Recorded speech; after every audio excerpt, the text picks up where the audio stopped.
My mother's message came through at 7:42 a.m. Don't expect anyone to come. No punctuation.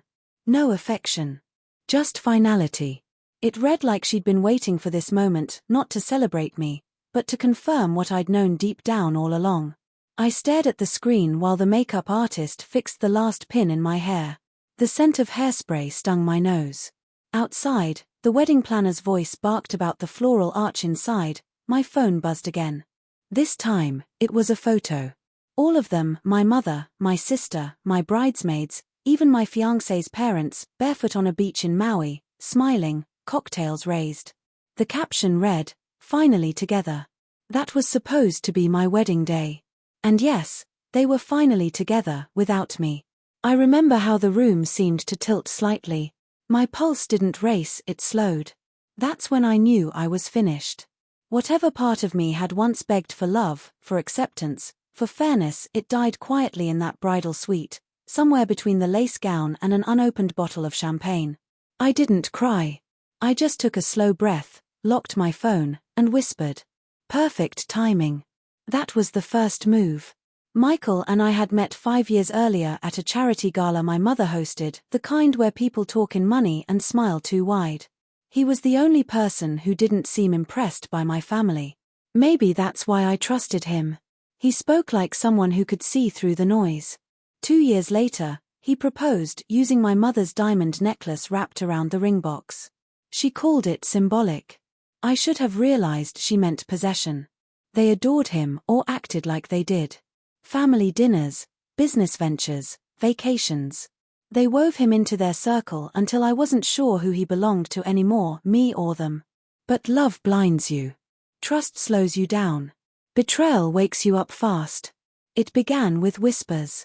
My sister laughing too long at his jokes. My mother defending him in arguments that had nothing to do with her. Then a half-deleted message on his iPad. She'll never know. Just make sure the prenup stays. It wasn't even subtle. They were plotting this, the marriage, the merger, the money grab. My trust fund, my name, my inheritance. I was a transaction dressed in lace. I didn't confront them. That would have been too easy. My mother thrived on emotional reactions, she'd twist them into proof that I was unstable. So I smiled. I kept planning the wedding. I let them believe I was walking straight into their trap. But what they didn't know was that I'd already set my own. 2 months before the big day, I quietly moved all my assets into a new trust under another name. Completely legal, completely sealed. My lawyer was a woman my mother had fired years ago. She remembered every insult, every unpaid invoice. Loyalty forged from resentment. Next, I had the prenup rewritten, discreetly. The final version Michael signed stripped him of everything if infidelity or collusion were proven.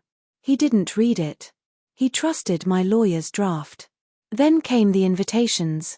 Every yes response I received was redirected, private travel plans, all paid by me, to a luxury resort in Maui.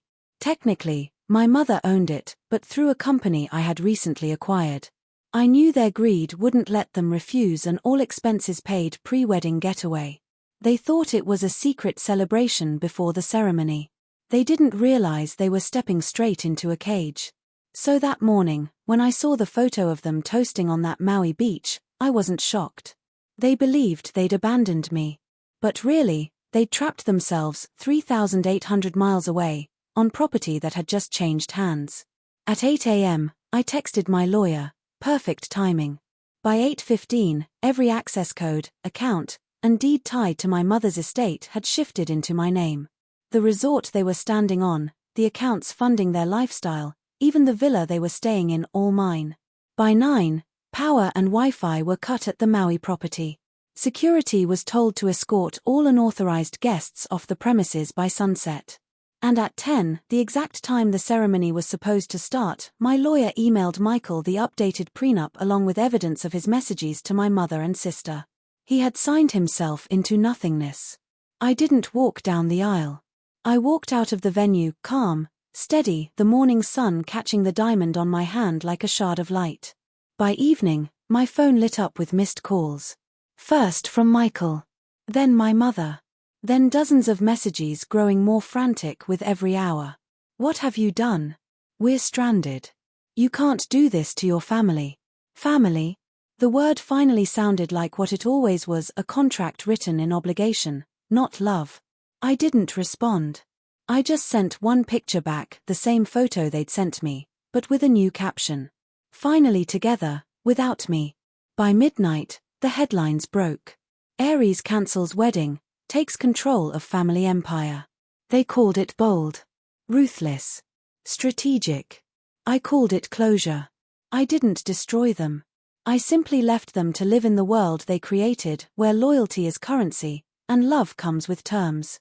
Now, when I remember that morning, the stillness before the message, the quiet before everything shifted, I realize it wasn't heartbreak I felt. It was freedom.